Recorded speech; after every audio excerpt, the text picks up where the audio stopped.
The morning air was heavy with dust, and the scent of damp earth as the first rays of sunlight cut through the overcast sky above the North Line industrial site. Concrete dust hung in the air, motes drifting in the narrow beams of light that struggled to penetrate the high metal roof of the half-demolished warehouse.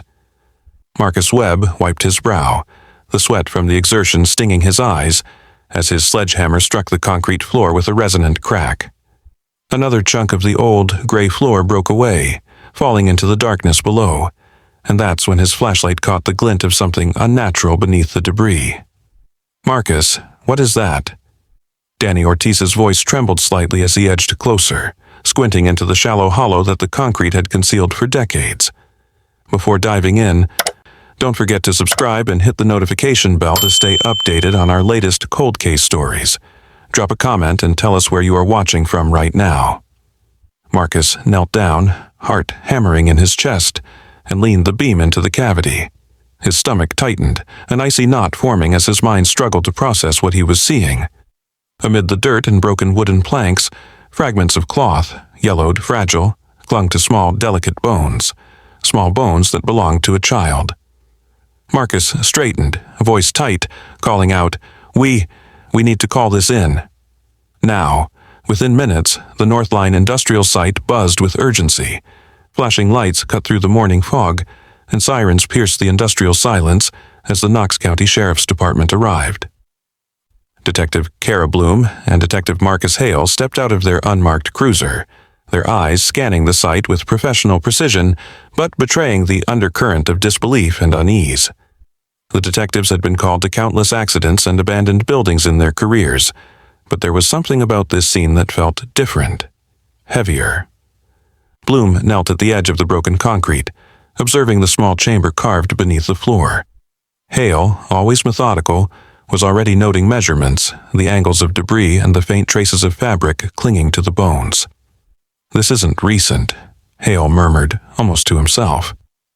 Bloom nodded grimly, her mind already calculating timelines and possibilities. "No, it isn't. Whoever this was deliberate, and it's old, very old."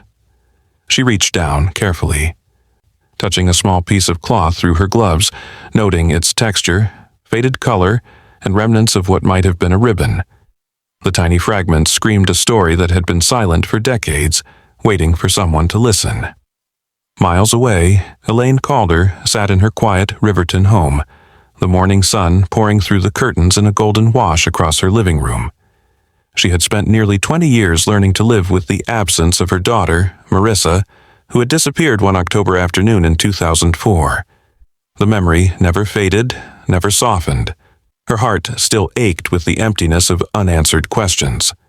When her phone rang, the number flashing as unfamiliar, a shiver ran down her spine. She answered with cautious hope, a careful reserve masking the years of exhaustion and controlled grief. "Mrs. Calder?" "This is Detective Kara Bloom, Knox County Sheriff's Department." The voice on the other end was calm, professional. Elaine's heart skipped. We may have information regarding your daughter, Marissa." Silence fell. 20 years of waiting, 2 decades of not knowing, compressed into one moment. Elaine gripped the edge of the table, knuckles white. "Please," she whispered, almost afraid to breathe. Bloom continued, carefully outlining the discovery, the site, the remains, and the age estimation that matched Marissa's at the time of her disappearance. Elaine sat frozen, tears brimming, a strange mixture of relief and horror washing over her. The story that had been paused for 2 decades was moving again, and for Elaine, the weight of that long-lost time pressed down like never before. The scene now shifted, the narrative pulling backward, the memories of Riverton, Ohio, in October 2004 emerging like a film playing in sepia tones. Marissa Calder was alive then, vibrant, ordinary, and unsuspecting. She walked through the crowded hallways of Ashwood University, backpack slung over one shoulder, greeting classmates with easy familiarity. Her laughter, light and melodious, echoed off the brick walls, blending with the chatter of students and the rustle of falling leaves outside. She lived in Oak Ridge Apartments, a modest but cheerful complex that had been home to her family since she enrolled in college. Her routine was simple but comforting. Morning classes in English and sociology, afternoons spent working part-time at a local bookstore, evenings dedicated to study sessions or occasional walks in Riverton Commons Park. On that crisp October afternoon, Marissa had stepped out with her friends, a cup of coffee in hand, hair bouncing as she navigated the sidewalk between the apartment complex and the university. The park was vibrant, with children playing in the distance, leaves crunching underfoot, and the smell of autumn mixing with the faint aroma of fresh-baked goods from a nearby bakery. She paused at the corner, adjusting the strap of her backpack, unaware that the day would become one of the darkest chapters her family would ever know. The park itself held subtle hints of unease that no one noticed at the time. A man sitting too still on a bench, his gaze lingering just a bit too long. Shadows between the trees that seemed deeper, darker than they ought to be. Marissa noticed none of it. Her focus was on her friends and the mundane joys of a day she would never see the end of. Her laughter mingled with theirs, the sound of youth untroubled, unaware of the danger creeping closer. Peripheral figures moved in and out of the scenes. Neighbors watering plants, a street vendor arranging fresh fruit, college students on bicycles weaving through traffic. Each one a detail, each one unimportant at the time, yet, in retrospect, pieces of a larger puzzle that would take years to assemble. There were no villains yet, only the faint hum of life continuing with its ordinary rhythm, the kind of rhythm that makes tragedies all the more shocking when they break through. Marissa returned to her apartment, unlocking the door with the familiarity of someone who had built a life around predictability and safety. She greeted her mother, Elaine, with a hug, sharing stories of lectures and mundane triumphs. Elaine smiled, hiding the creeping anxiety that had been with her since Marissa had started college. In that household, the foundation of ordinary life was strong. Meals shared at the kitchen table, laughter echoing down narrow hallways, the scent of coffee and cinnamon in the morning. Yet beneath it, a latent fear persisted. A mother's instinct knows. Elaine felt it sometimes. A chill when her daughter was just a little too late. A missed call, a shadow passing by the window. As the days of October unfolded, Marissa's routines continued with an almost hypnotic consistency. Classes, work, walks, and friends. Yet, unnoticed, the undercurrents of menace threaded themselves through the cityscape. A neighbor, Mr. Hastings, lived just a few blocks away, a man who seemed ordinary enough, friendly in brief encounters, helpful with small tasks, but whose life intersected with Marissa's in ways no one yet realized. He moved silently, consistently, observing, blending into the rhythm of Riverton. Nothing in his demeanor invited suspicion. He was part of the background, part of the tapestry of the city, and yet his presence would later be seen in stark, chilling clarity. Evenings in the Calder household were the same. Dinner, homework, quiet conversation. But as night fell and the city lights flickered on, Marissa sometimes walked alone along tree-lined streets to meet a friend or return from work. The rustle of leaves, the distant bark of dogs, the faint glow of street lamps all painted a serene picture. In hindsight, every corner, every shadow, every unnoticed figure held significance. The city was alive with motion. Unknowing witnesses to the start of a story that would remain unresolved for 20 years. The narrative thread moved seamlessly between these ordinary days and Elaine's enduring worry. She would sit by the window, watching leaves fall, her thoughts looping over and over. Was Marissa safe? Did she know how much she was loved? Every laugh, every argument, every shared cup of coffee became etched in memory, magnified by the eventual absence that would stretch across decades. Her heart, protective and anxious, had no indication of the darkness quietly closing in, yet it was attuned enough to feel the faint disturbance in the otherwise mundane rhythm of life. Even as the story of October 2004 continued to unfold, subtle foreshadowing was embedded in the ordinary. A shadow too long on a wall, a figure lingering by the corner store, a friend mentioning a stranger who seemed unusually interested in Marissa's schedule. These were tiny anomalies, dismissed at the time, but they seeded the future, the investigation, and the eventual discovery. The tension existed not in overt action but in the quiet moments, in the hesitation before each unlocked door, the careful glance over the shoulder that went unnoticed. Back in 2024, Elaine sat in her quiet home after the call, gripping the armrests of her chair. Time had aged her body, yet her mind retained the sharpness and clarity of a mother who had spent years piecing together fragments of memory. Her gaze fell on a photograph of Marissa on the wall, vibrant, smiling, unaware that life was about to take a tragic turn.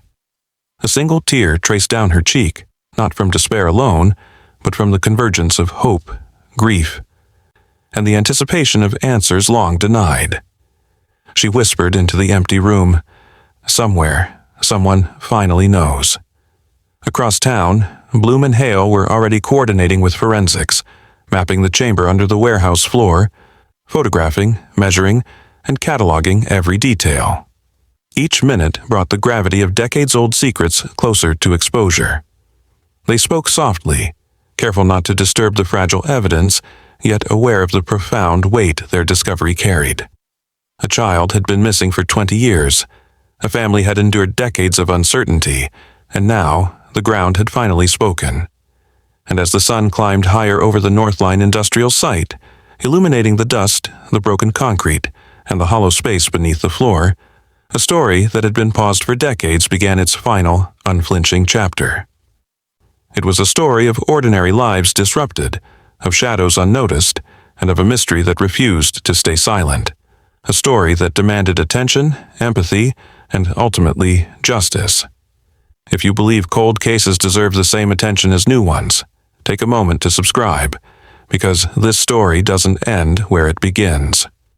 Marissa Calder's day had begun like any other at Oak Ridge Apartments, the October sun slanting low through the blinds and warming the living room in a soft, golden light. The apartment smelled faintly of brewed coffee and the lingering scent of toast from breakfast. She had stayed up later than usual the night before, finishing a term paper for Ashwood University, and now she was running on a mixture of exhaustion and caffeine. Her backpack, bulging with notebooks and textbooks, was slung over her shoulder as she stepped out of the apartment at exactly 3:40 p.m., locking the door behind her. The hallways were quiet, except for the occasional creak of a neighbor's steps or the distant hum of traffic from the main road. Marissa paused for a moment on the landing, listening. A breeze drifted in from the open window, carrying the scent of falling leaves and faint exhaust from the parking lot below. It was ordinary, almost comforting, but a faint shiver ran up her spine, as though the wind itself whispered a warning she didn't quite understand. She pulled out her phone and sent a quick text to Lena Morales, her best friend since middle school. "On my way to Riverton Commons. See you in 10?" The reply came almost instantly, cheerful and punctuated with emojis. Marissa smiled, slipping the phone back into her pocket. The street outside Oak Ridge Apartments was lined with trees that had just begun to shed their leaves, scattering a mosaic of red, orange, and gold across the cracked sidewalks. Marissa's boots crunched against them as she walked, her mind half on the park, half on the essay she would review once she met Lena. By 3:51 p.m., she had reached Riverton Commons Park, a small green space tucked between the Ashwood University campus and the residential neighborhood.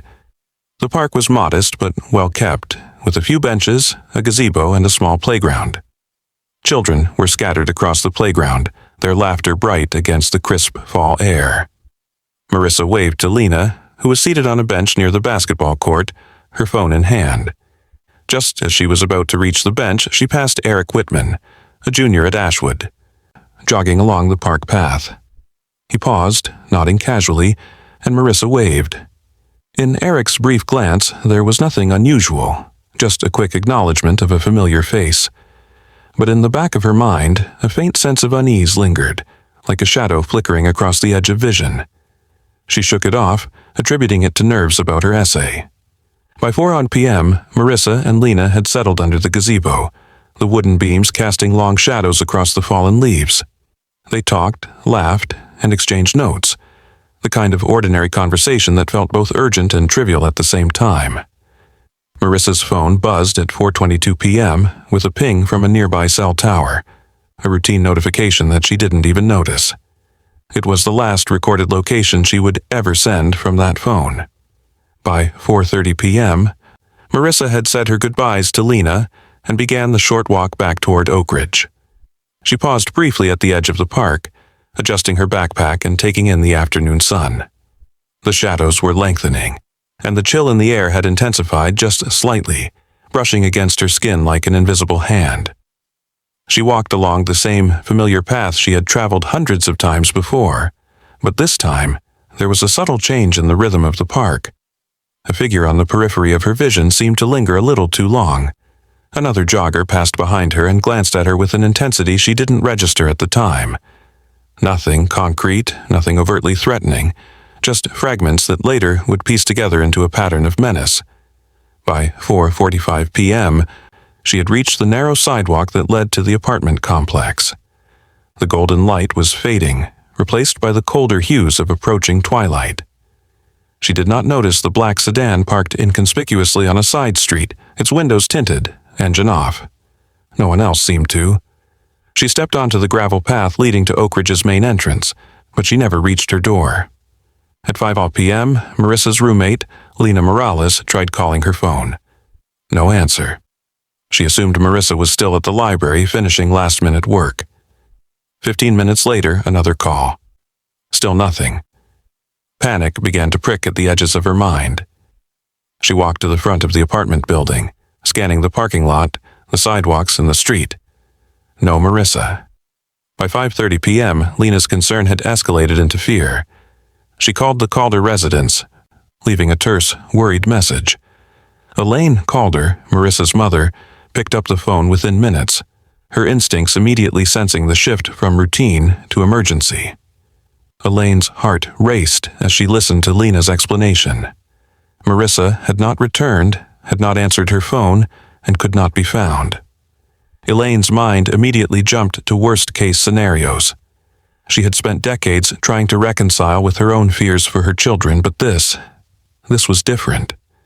Something was wrong, and she could feel it down to her bones. Her hands trembled as she dialed her husband, Robert Calder, who was at the university finishing up a lecture.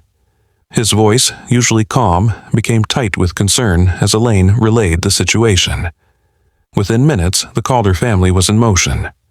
Thomas, Marissa's younger brother, rushed to the apartment, driven by fear and helplessness. He arrived to find Lena waiting outside, pacing, muttering about calls and text messages unanswered. Detective Paul Henriksen, a man with 20 years of missing persons cases etched into the lines of his face, received the initial report shortly after 6 p.m. His first instinct was to treat this as a potential runaway. Teenagers did disappear occasionally, sometimes voluntarily, sometimes as a result of miscommunication or rebellion.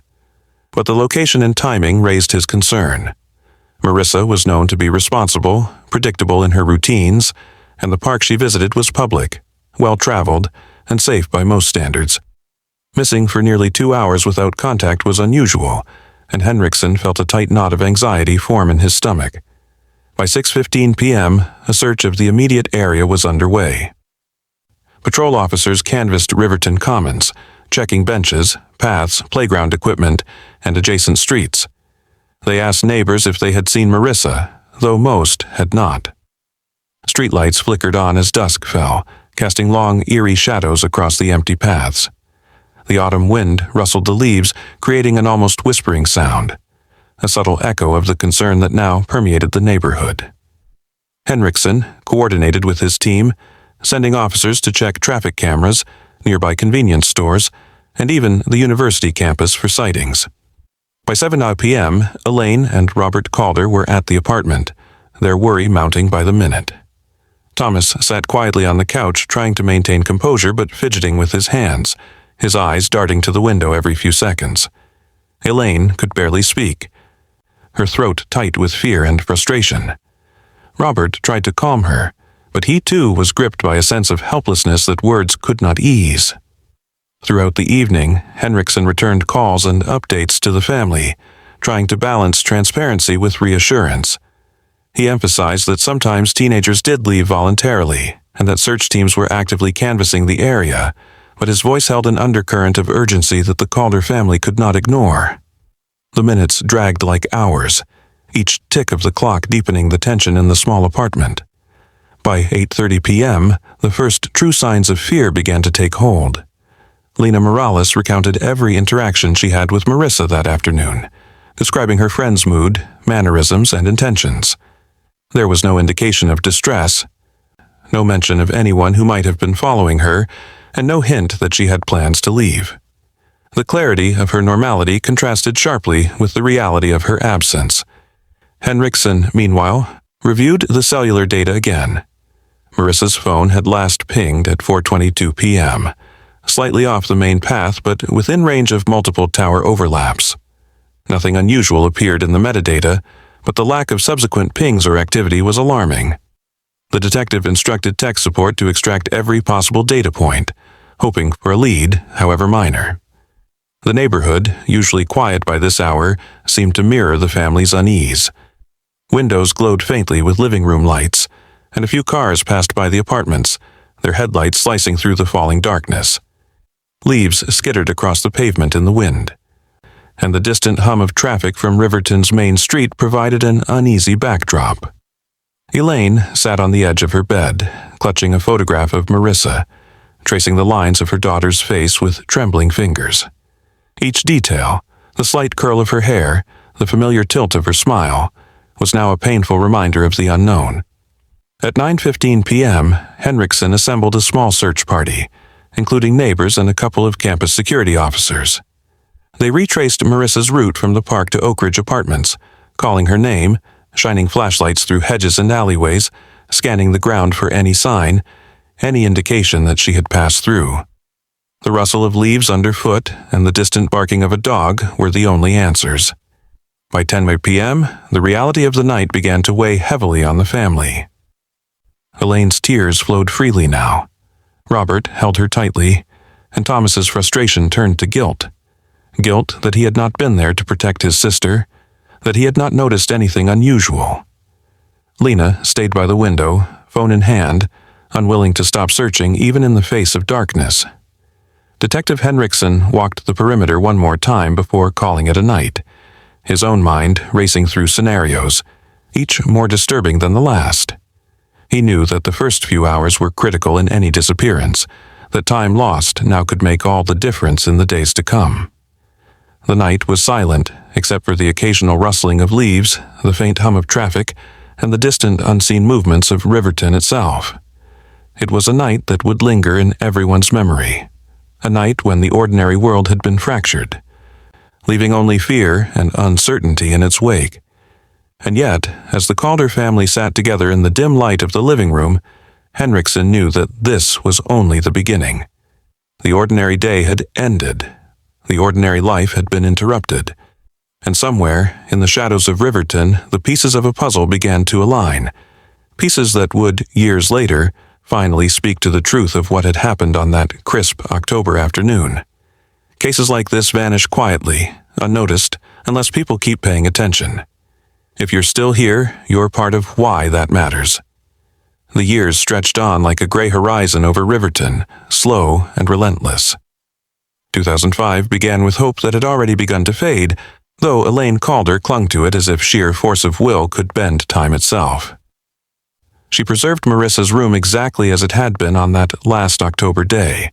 The desk, neat with notebooks and pens, the dresser drawers lined with folded clothes, the photo of Marissa smiling in a bright yellow dress, all untouched.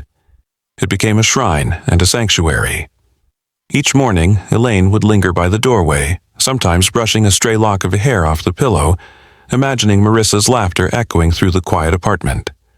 She never spoke of it to anyone else.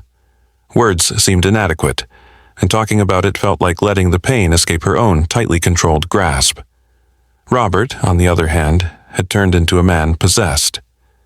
The first few months after the disappearance had been filled with frantic calls to anyone who might know something, but by 2005 he had become methodical, even obsessive. He spent hours poring over police reports, cross-referencing witness statements, timelines, and maps of Riverton and Oak Ridge Apartments. He maintained a small office in the corner of their living room, walls covered in post-its and newspaper clippings from local papers dating back 20 years. Every unexplained disappearance, every suspicious construction in the neighborhood, every minor theft report became a possible lead. Elaine watched silently as her husband disappeared deeper into the labyrinth of the past, and sometimes she feared that he would vanish there entirely, leaving her alone in the living world.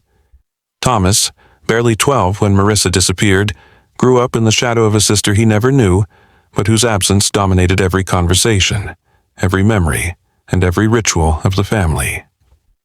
He learned quickly that silence was safer. Questions about Marissa were tolerated only in limited doses, and his own achievements, birthdays, and small victories were swallowed by the magnitude of the ongoing tragedy. He learned to navigate the world quietly, careful not to compete with the ghost that ruled their lives. School events, weekend trips, summer camp.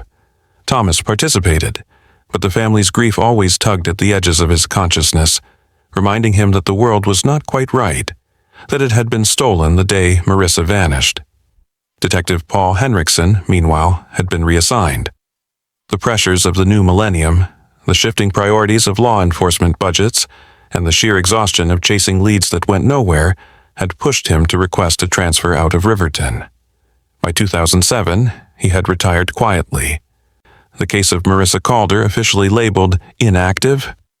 The files were stored in a dusty cabinet in the back of the precinct, out of mind, out of reach. New detectives came and went, each focusing on the crimes of the present, the immediate, the reportable. Cold cases, no matter how tragic, were often considered lost causes. The community, too, began to forget.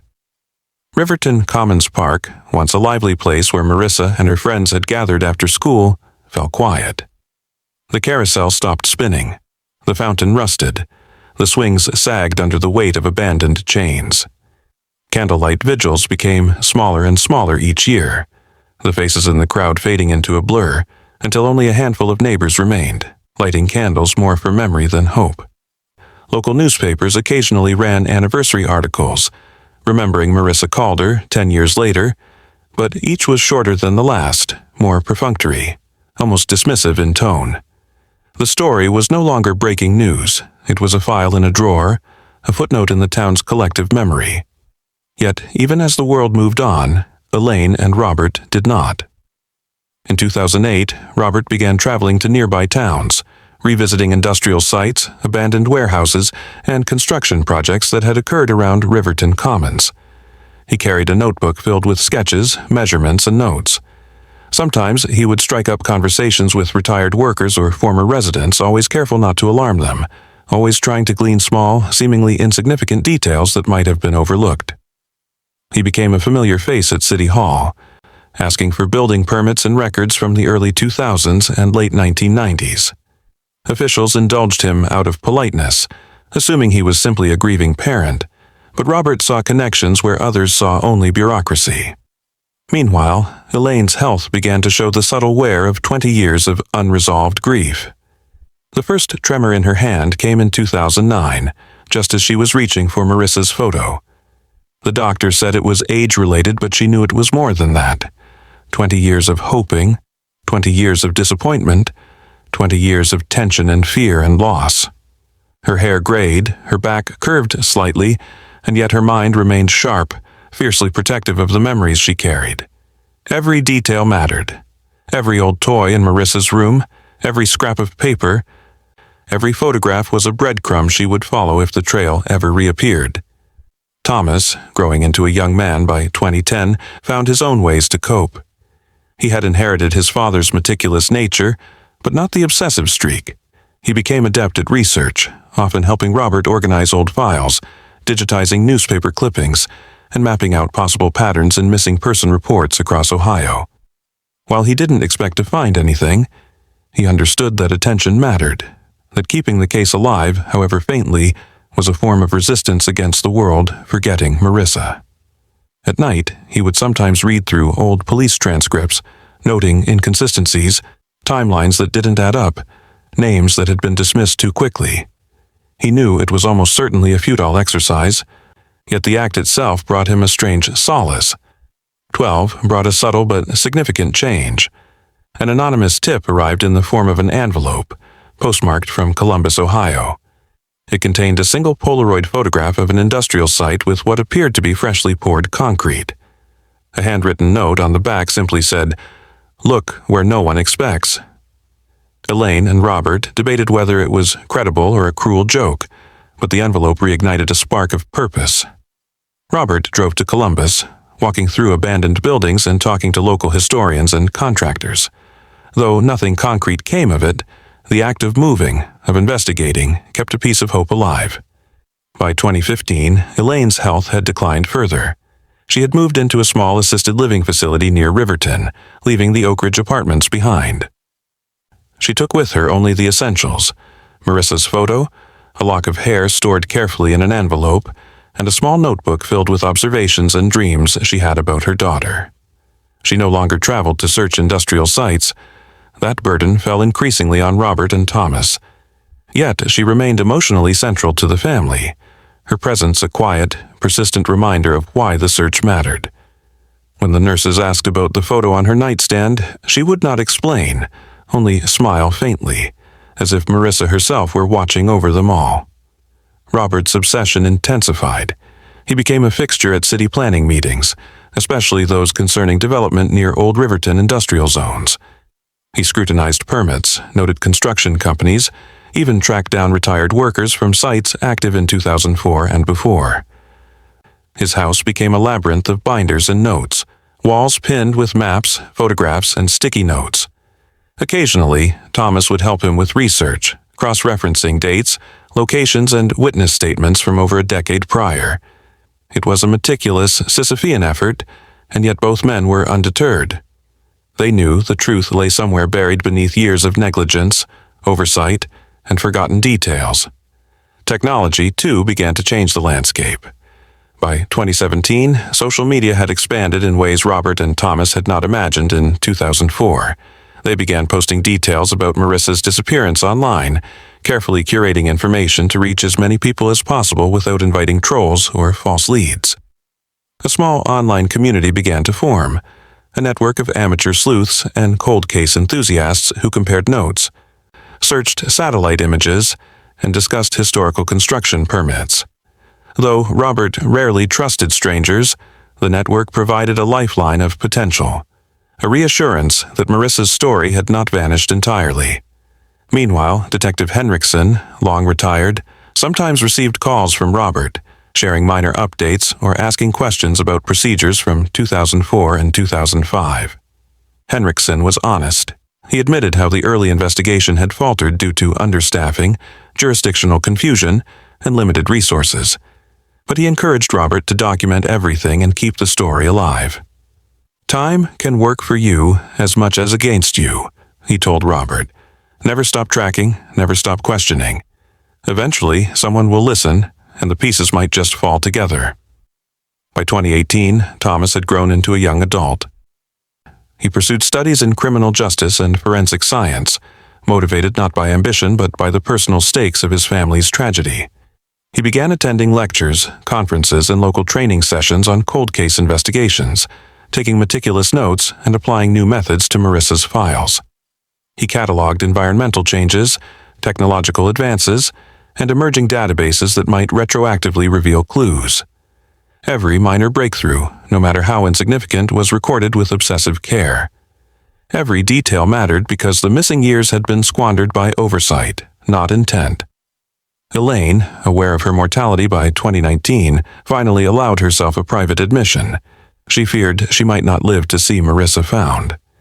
It was a terrifying thought that she shared with no one, a confession of her deepest vulnerability. Yet, in that quiet resignation, there was also clarity. Every conversation, every file, every search had contributed to the possibility that someone, somewhere, would finally unearth the truth.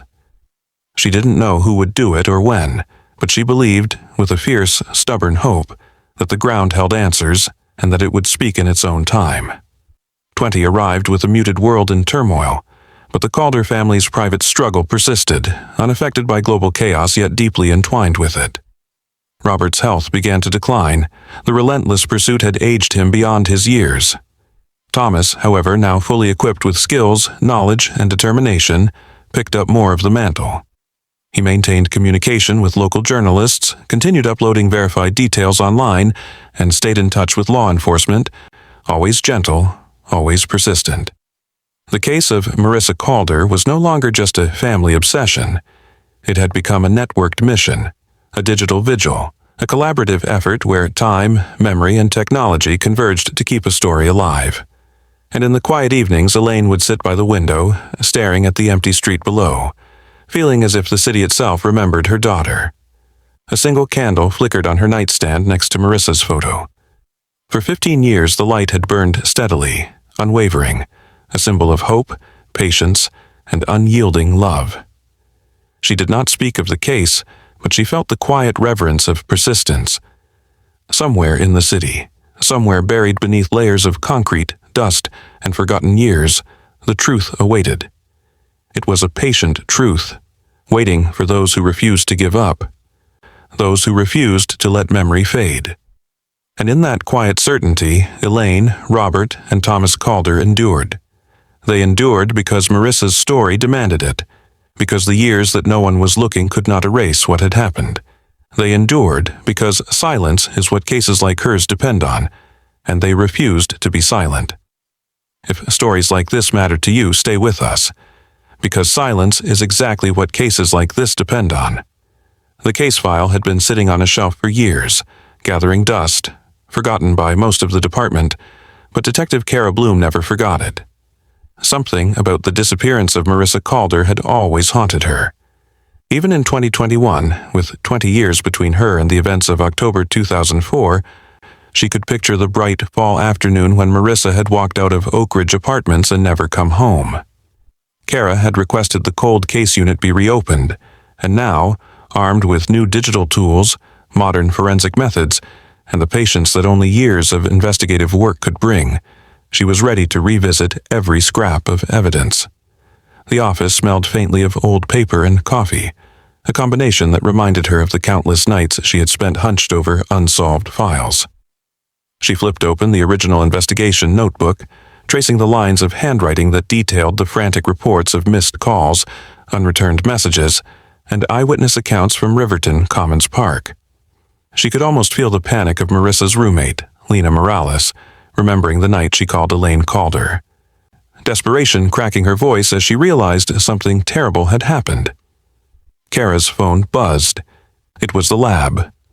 They had finished preliminary reviews of some old digital artifacts, text messages archived in old service logs, cell tower pings, and surveillance footage from the few places still retained from 2004. The pieces were fragmented, barely more than whispers of the past, but they were enough to reignite the investigation. Kara leaned back in her chair, eyes scanning the photographs from the original scene, the hurried sketches made in 2004, the little things that had been overlooked, the angle of a cell tower ping, the timing of a traffic camera, the blurred figure that no one had analyzed fully at the time. Each detail felt like it was speaking to her, coaxing the truth out from behind the years. The first step was always going back to the witnesses. Most of them were elderly now, memories faded or distorted, but Kara knew that even the smallest recollection could be invaluable. She scheduled a visit to Greenhaven Assisted Living, a modest facility where Mildred Carver, one of the neighbors who had lived near Oak Ridge Apartments in 2004, now resided. Mildred had been interviewed originally, a peripheral witness whose statements had seemed inconsequential at the time. Now, Kara hoped that distance and time would help her remember details she hadn't shared before. Mildred's hands trembled as she clutched her knitting, but her eyes were sharp. "Detective Bloom, I remember that summer," she said after Kara reminded her of the date. "I kept thinking about Marissa. I saw people around the apartments. One man, tall, maybe in his 40s. I think he seemed to be watching her. I didn't say anything back then. I thought it was my imagination." Kara scribbled furiously. Even vague impressions could lead somewhere when combined with the forensic review. The next day, she met with Dr. Evelyn Shaw, a forensic specialist renowned for her work on cold cases. Dr. Shaw had requested all soil, debris, and environmental samples that had been collected from the North Line industrial site, the place where construction workers had unearthed the remains in 2024. Kara and Dr. Shaw spent hours reviewing the laboratory reports. "This is significant," Shaw said quietly, pointing to a cross-section of soil layers analyzed under the microscope. The topsoil is consistent with what you'd expect from an industrial fill, but look at these underlying layers. There's a match to sediment that was present at Oak Ridge Apartments in 2004. Whoever placed these remains, they came directly from the location near Marissa's last known environment. It's not just placement, it's precise contamination tracing. It ties the remains to the site where she lived. Kara felt a chill. After 20 years, the ground itself was speaking, revealing clues that had lain dormant, unnoticed. With renewed determination, she re-examined every report of contractors and personnel who had been near Oak Ridge Apartments and Riverton in October 2004. Names, shifts, deliveries, and logs were painstakingly cross-referenced, highlighting one individual whose presence overlapped in multiple areas. Samuel Rook, a contractor who had worked on maintenance and security contracts in the apartment complex and surrounding properties, had left faint but noticeable traces on the original reports. He had access to Oak Ridge Apartments during the critical period, and his work included renovations that could have provided privacy, concealment, and the means to move someone or something unnoticed. Kara studied Rook's profile. Quiet, unassuming, meticulous. No criminal record. A man who blended into his environment, who followed routines so precisely that he was almost invisible. It fit the pattern of someone who could commit a crime and remain undetected for decades. Kara reached out to local archives and neighbors, piecing together Rook's movements and interactions. Interviews with former colleagues revealed a man who preferred solitary work, often staying late or arriving before sunrise to avoid contact. No one had thought much of it then, but now it painted a pattern. A man present where he needed to be, unnoticed, patient, and unremarkable. Traits that made him extraordinarily dangerous in the right context. With the suspect emerging, Kara had to build a case without falling into the trap of speculation. The remains, forensic report, soil analysis, and environmental matching were the backbone. Witness recollections like Mildred's added the human element, providing behavioral clues and timelines that could be cross-verified. All the while, Kara had to manage the emotional weight of the Calder family. Elaine Calder, now approaching 75, had spent the last 20 years holding on to hope that her daughter might be alive. A fragile belief that had been eroded but never extinguished. Kara knew she had to tread carefully when delivering updates. On a brisk afternoon in 2022, Kara visited Elaine at her modest Riverton home. The walls were adorned with photographs, Marissa smiling in her high school graduation gown, Marissa laughing at a summer fair, snapshots of ordinary life frozen in time. Elaine greeted her with a soft nod. "Detective Bloom," she said. "Any news?" Kara took a seat. "Mrs. Calder, we've been reviewing new evidence, and it's promising. I can't say everything yet, but we've narrowed down possibilities, and there's hope that we'll finally get answers about what happened." Elaine's hands trembled slightly as she clutched a photo of Marissa. 20 years, Detective," she whispered. 20 years of wondering if my girl is out there somewhere. Kara nodded. "I understand. I've seen a lot of cold cases, but the truth has a way of surfacing when you least expect it. We're closer now than we've ever been." Elaine's eyes welled with tears, but she managed a small, grateful smile. Meanwhile, back at the Northline industrial site, the investigative team focused on the minute details of the remains' location. Every piece of evidence, from the arrangement of skeletal fragments to the distribution of debris and residual concrete traces, told a story. It wasn't just a body hidden for 2 decades, it was a carefully planned concealment. The person responsible had calculated the placement, considered the environmental conditions, and acted with deliberate intent. Each day of investigation added layers of understanding, not only about how the crime had been committed, but why it had gone unnoticed for so long. Kara convened the team, including Dr. Shaw, forensic analysts, and digital specialists, to map out a chronological reconstruction of events in October 2004. Every timestamp mattered. Marissa leaving Oak Ridge Apartments at 3:40 p.m., a text exchange with Lena Morales at 3:52 p.m., her last confirmed sighting at Riverton Commons Park by Eric Whitman at 4:05 p.m., and the cell ping at 4:22 p.m.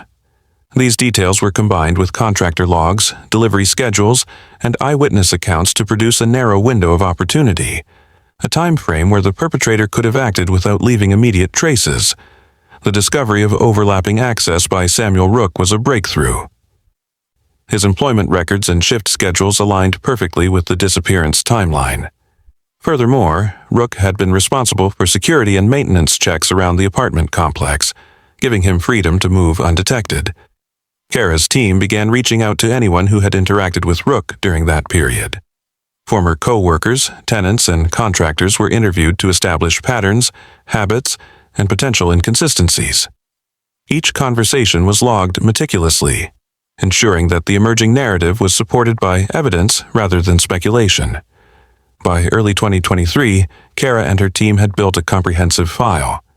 The case included witness statements, forensic evidence linking soil and environmental samples, timelines cross-referenced with digital artifacts, and detailed analyses of Rook's presence at key locations. They had enough to secure a warrant, but waited for the perfect moment to avoid tipping him off. The arrest itself was conducted with precision and calm. In March 2023, Samuel Rook, now in his mid-60s, was taken into custody without incident. He appeared confused at first, his composure intact, but the weight of 20 years of evidence pressed in immediately. Kara and her partner, Detective Marcus Hale, read him his rights, ensuring the procedure left no room for procedural challenges in court. Rook offered no resistance, no explanation, no attempt to flee. The meticulous planning he had exhibited as a perpetrator now translated into passive compliance. For the Calder family, the news was both relief and an emotional floodgate. Elaine, Thomas, and even Robert, who had passed years earlier, were represented in their legacy by the careful documentation and attention the detectives had given. It was the culmination of decades of frustration, sorrow, and unanswered questions. While the arrest did not immediately answer the why, it confirmed the truth of the what and the who. The evidence had spoken finally after 20 years of silence. Kara reflected on the journey. The work had been painstaking, the nights long, the setbacks numerous. But each piece of soil analyzed, each witness re-interviewed, each digital trace reconstructed, had brought them closer to resolution. The story that began in 2004, buried in uncertainty, had been brought back to life by diligence, patience, and the relentless pursuit of justice. Even the smallest details, like the faded footprint in soil, the preserved concrete sample, and a neighbor's long-forgotten recollection, played a role in unraveling the decades-long mystery. The narrative now shifted toward the next phase, preparing for trial. While the evidence was compelling, Kara knew that presenting a coherent, irrefutable case to a jury required careful strategy. She began working closely with the district attorney, outlining a timeline that would convey both the facts and the emotional weight of Marissa's disappearance.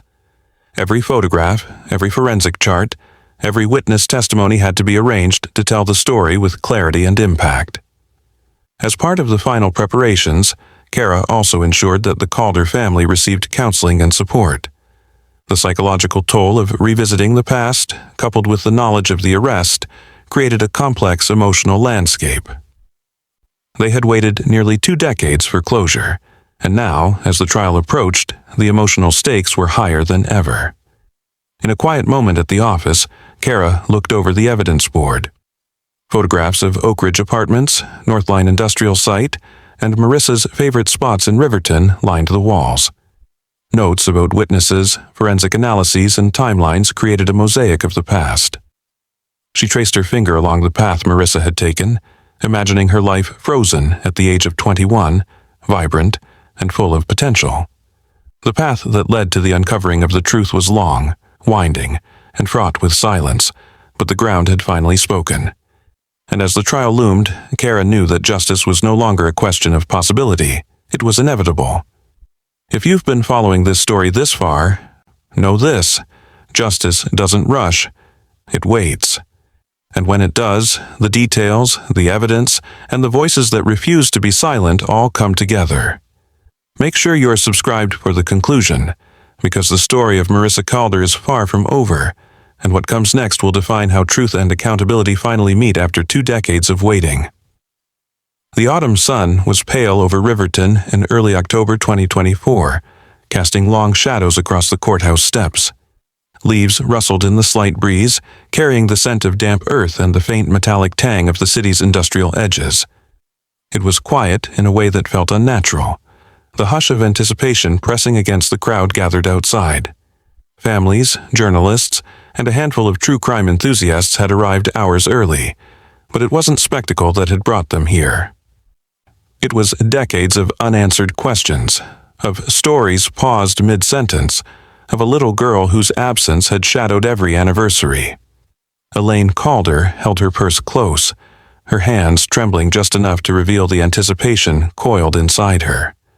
Next to her, Thomas Calder shifted uneasily, scanning the courthouse steps, his expression a mixture of curiosity, wariness, and grief that had long ago morphed into a quiet, simmering anger. The reporters whispered into cameras, adjusting lenses and checking microphones, but Elaine barely noticed. She had rehearsed the moment 1,000 times in her mind, yet nothing could truly prepare her for what was about to unfold. Inside the courtroom, Detective Kara Bloom and her partner Marcus Hale sat near the front, reviewing notes.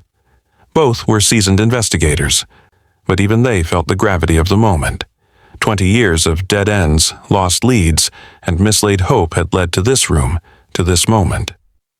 Bloom tapped the folder in her lap lightly. "It's all here," she said, though her voice was quieter than usual. "Every piece we've worked to uncover. Every witness, every scrap of evidence. This time, it matters." Hale nodded, his eyes drifting to the defendant's table. Samuel Rook sat there, age having softened the harsh lines of his face but not the hardness in his eyes. He was quiet, almost withdrawn, his posture controlled, as if the weight of decades had taught him the value of stillness. The court clerk called the room to order. Judge Marlene Kessler, a woman whose reputation for precision and measured authority had long preceded her, entered and took her seat. The gavel struck once, echoing sharply against the oak-paneled walls, and silence fell like a blanket.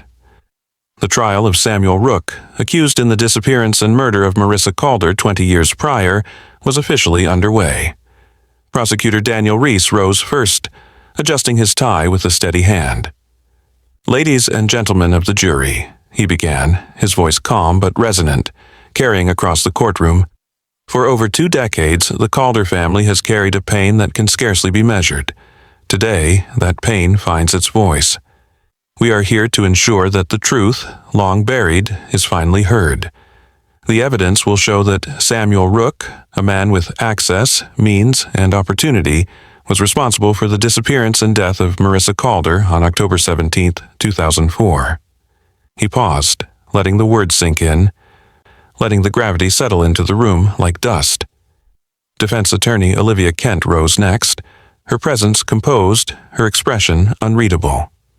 "Ladies and gentlemen," she said, "the prosecution wants you to see this case as a tidy story, one where guilt is clear and justice immediate. But real life is rarely so simple. My client is an elderly man accused of a crime that took place 20 years ago. Memories fade, records deteriorate, and coincidences appear convincing when viewed through the lens of grief.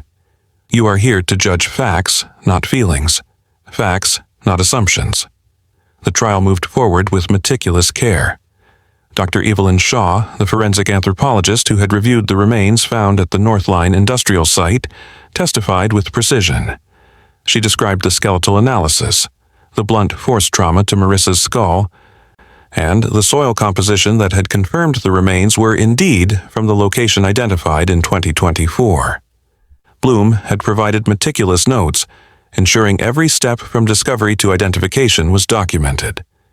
Dr. Shaw's voice, calm and measured, carried the weight of science and certainty. The remains were consistent with a female child, 8 years of age, and the trauma indicates a fatal blow, consistent with an object of significant weight. The burial site's concrete composition matches material purchased in 2004, confirming both time and location. There is no evidence to suggest disturbance or secondary relocation. The jury listened, rapt.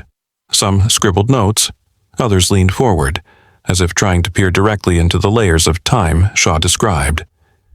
Samuel Rook remained silent, his hands folded in his lap, eyes following the testimony with a calm intensity that unsettled more than one member of the audience.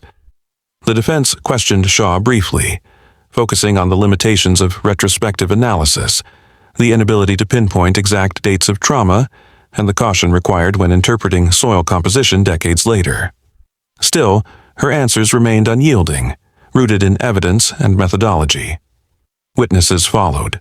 Former neighbors, once children themselves, recalled fleeting memories of Rook's movements, subtle patterns and behaviors that only hindsight made ominous. Elaine Calder testified with quiet dignity, recounting the last ordinary day of her daughter's life, the phone calls that went unanswered, the messages that remained in limbo. Thomas's voice cracked slightly as he recalled arriving home from school to find his mother in shock, the fear that had permeated their household for years. He spoke not with anger, but with the weight of absence, the absence of answers, the absence of normalcy, the absence of Marissa. The prosecution introduced digital evidence, carefully extracted from Rook's past activities. Phone records, GPS pings, and contractor logs painted a timeline of movement, overlapping with the window of Marissa's disappearance. Each entry was cross-referenced against witness accounts, shopping receipts, and maintenance schedules. The precision of 20-year-old data, once considered lost, now became pivotal. Reese highlighted these coincidences not as guesswork, but as the sum of methodical investigation, unearthing a pattern that had lain dormant until the convergence of technology and diligence made it visible. Outside the courtroom, news crews gathered, microphones and cameras angled toward the Calder family. Elaine's hands were steady, but her eyes betrayed the years of waiting and sorrow. Thomas, normally reserved, answered questions succinctly, acknowledging the long struggle for truth. "We never gave up hope," he said. "Some days hope was the only thing we had." And finally, someone listened, someone followed through, and the silence has been broken. The trial stretched over 2 weeks, each day layered with testimony, cross-examination, and the slow, deliberate unfolding of evidence. Detective Kara Bloom's involvement was central. She testified on investigative procedures, the review of old case files, and the importance of digital cross-referencing that reopened what had been considered a cold case. Marcus Hale's contributions detailed the discovery at Northline Industrial Site, emphasizing the methodical care taken to preserve the site, catalog evidence, and reconstruct the final moments before Marissa's disappearance. Samuel Rook's demeanor never faltered. He answered questions with calm precision, never betraying emotion. His lawyer's strategy leaned on the elapsed time, the difficulty of reconstructing events after decades, and the lack of direct eyewitness testimony.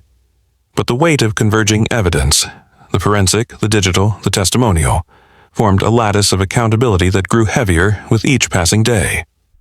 The final day of the trial was silent, in a way that spoke louder than words. The jurors filed into the room, eyes reflecting concentration, some haunted by the testimony, others by the thought of the little girl whose life had been stolen. Judge Kessler instructed them carefully, emphasizing the need to weigh evidence without prejudice, to separate grief from fact, to allow the scales of justice to be calibrated purely by what could be proven beyond a reasonable doubt. Hours later, the verdict arrived. The courtroom, once hushed, felt the tension coalesce into a palpable weight. Foreperson Maria Delgado rose, voice steady but resolute. "On the charge of first-degree murder, we find the defendant, Samuel Rook, guilty. On the charge of kidnapping, guilty. On the charge of concealment of a homicide, guilty." The words reverberated through the room. Some people gasped, others wept quietly. Elaine Calder's knees buckled slightly. Thomas moved to steady her, and the years of unanswered questions seemed to settle, at least temporarily, into acknowledgement. Outside, the autumn wind carried the faint scent of fallen leaves as Elaine and Thomas left the courthouse. Reporters shouted questions, but neither of them engaged beyond brief statements. "Justice has been served," Elaine said softly, her voice carrying the simplicity and gravity of truth realized after decades. Thomas added, "It's not about revenge, it's about recognition. She mattered, and now she is remembered." The community began its process of reckoning. At Northline Industrial Site, the ground where Marissa's remains had been discovered was cordoned off and transformed into a memorial garden. Plaques bore her name, her birth and death dates, and a brief dedication.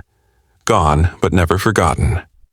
Local schools held small vigils, neighbors planted flowers, and the story of a life interrupted became a lesson in resilience, remembrance, and the importance of persistence. Elaine and Thomas returned to their home for the first time without immediate reminders of investigation materials. Marissa's room, once frozen in time, was opened. Books were dusted off, posters straightened, and small personal artifacts handled gently. The process was quiet, meditative, almost ceremonial, a personal reclamation of memory over grief. Elaine allowed herself a small smile as she traced her daughter's favorite book covers.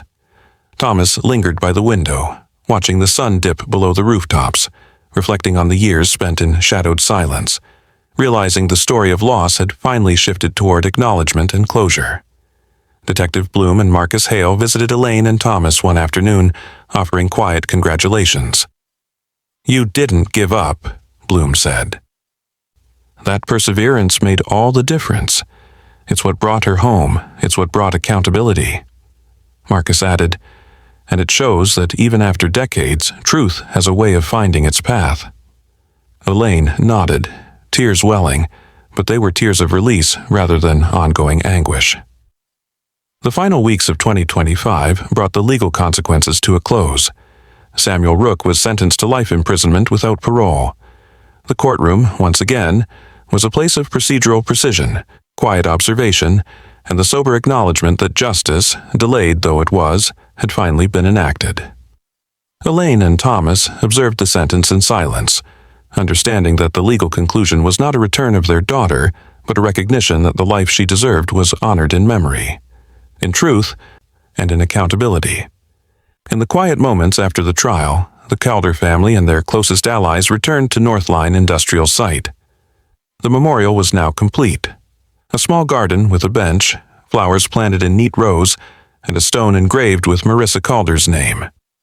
Elaine ran her fingers over the engraved letters, tracing the contours gently, as if the tactile act could bridge the gap of time, connect the years of absence, and honor the life once interrupted. Thomas sat beside her, looking out over the horizon, reflecting on what time takes, what memory preserves, and what justice truly looks like after decades of waiting. The sun set low, casting long shadows that danced across the site, shadows that seemed to honor the persistence of those who refused to let a story fade. Detective Bloom watched from a distance, feeling the weight of the decades she had helped unravel, recognizing the quiet triumph in truth uncovered and lives acknowledged. The community's presence, though modest, was a testament to resilience and the human need for closure, remembrance, and moral justice. And as night fell, the Calder family, the detectives, and the memorial visitors stood together in quiet reflection. They did not speak, for words could not capture the magnitude of the journey, the sorrow endured, or the relief finally found. Instead, they allowed the moment to exist, a pause in time where grief, memory, and justice intersected, a pause that honored Marissa Calder for who she was and what she represented: innocence, hope, and the human determination to see truth revealed, no matter how long it took. Thank you for joining us in uncovering stories hidden in the shadows. Every victim deserves to be remembered, every truth deserves to be told. To follow more cold cases, subscribe, hit the notification bell, and share these stories. Your support helps keep their voices alive.